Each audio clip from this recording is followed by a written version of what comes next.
Hi, this is Peter Van Dalen, and today I will be going over my model of the larynx that I made here. I'm going to begin by talking about the cartilages of the larynx. First, the epiglottis. The epiglottis is the first of three unpaired cartilages. It connects to the thyroid cartilage by a ligament anteriorly. It is a flap that covers the opening of the larynx when swallowing, protecting it from aspiration and opening upon inhalation and exhalation, allowing for the passage of air. I'm going to remove it because it keeps falling off and don't want that to be a distraction. The next cartilage that we have is the thyroid cartilage. If you were to fan out this cartilage, it would basically be in the shape of a shield or a butterfly. If you were to rotate all the way around, you can see that it is not a continuous circle. There is an opening on the posterior aspect of the larynx. This differentiates it from the cricoid cartilage, which it sits right above. The cricoid cartilage is the last of the three unpaired cartilages. Cricoid cartilage is in the shape of a signet ring, completely encircling the larynx. It widens at the posterior point, narrows anteriorly. Basically, the thyroid cartilage serves as protection for the vocal cords. It forms the bulk of the front wall of the larynx. It also changes angle relative to the cricoid cartilage. It changes pitch of the voice when changing angle. I'll talk a little bit more about that when I get to the muscles. The cricoid cartilage and thyroid cartilage serves as an attachment for various muscles of the larynx. Ligaments and other cartilages involved in opening and closing the airway, as well as producing speech and changing voice patterns. Those are the only three unpaired cartilages. If you go around to the posterior side or the lateral side, you can see we have the arytenoid cartilage both on the right and the left. These are continuous with the cricoid cartilage. They sit atop the cricoid cartilage.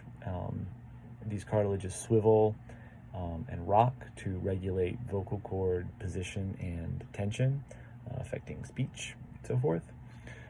Just above them, sitting atop the arytenoid cartilage on both the left and the right side, we have the corniculate cartilage. These cartilages basically extend the arytenoid cartilages medially and posteriorly. Just above them, we have the cuneiform cartilages. These are wedge-shaped cartilages. Basically, these are nestled in the aryepiglottic folds. These move both during adduction and abduction of the vocal cords. And again,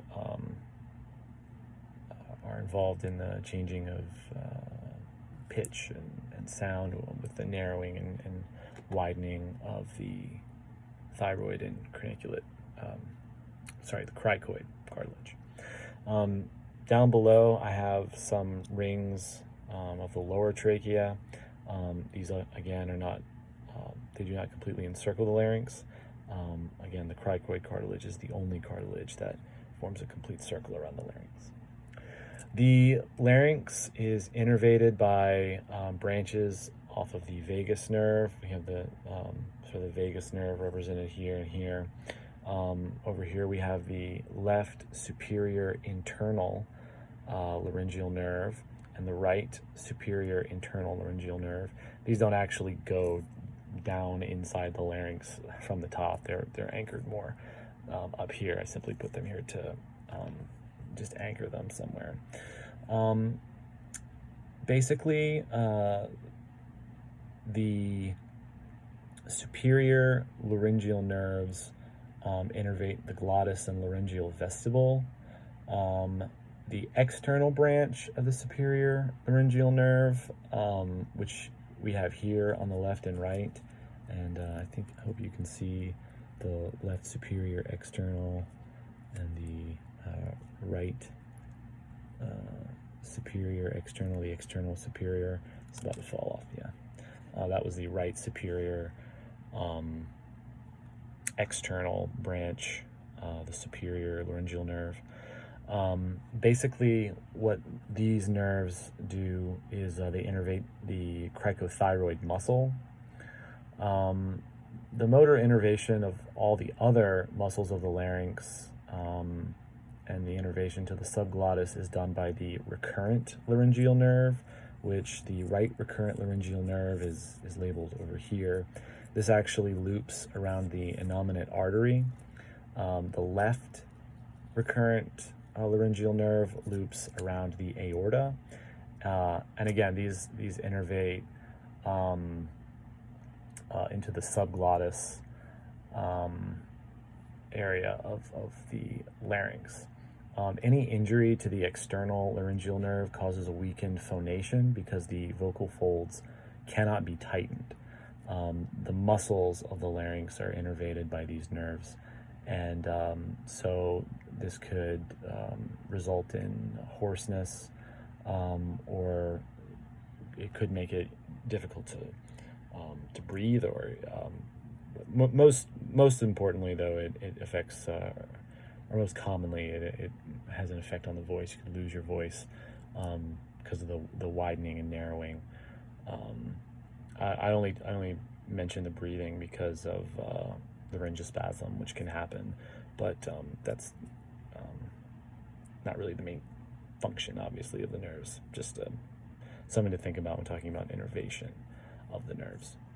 In terms of the musculature, I'm gonna basically give a superior view of the larynx. The musculature, I don't have these muscles actually here, as that wasn't a requirement, but I will talk a little bit about the musculature of the larynx. On the posterior side, we have a pair of muscles on either side that would be sort of here, called the posterior cricoarytenoid.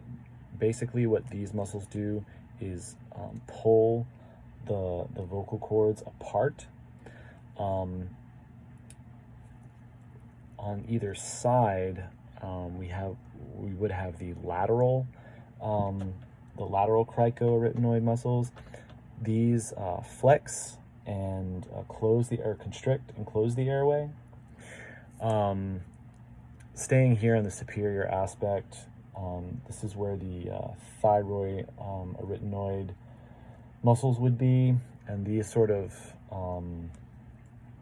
are attached anteriorly close together and then branch apart in a sort of a V to either side and insert close to where the PCAs insert, just on the inside instead of the outside of the larynx. And basically these thyroid arytenoid muscles shorten and relax, relaxes vocal alignment. Where they widen, there's a muscle called the interarytenoid muscle. And basically this affects vocalization pitch. If we were to turn back up this way, in between the thyroid cartilage and the cricoid cartilage, this is where we would find the cricothyroid muscle. These are cord tensors, which also increase and decrease pitch of the voice by tensing. That's what creates the tilt of the thyroid that I was talking about earlier, which affects vocal pitch. So that is an explanation of the model. Hope you enjoyed it, and enjoy the rest of your model watching.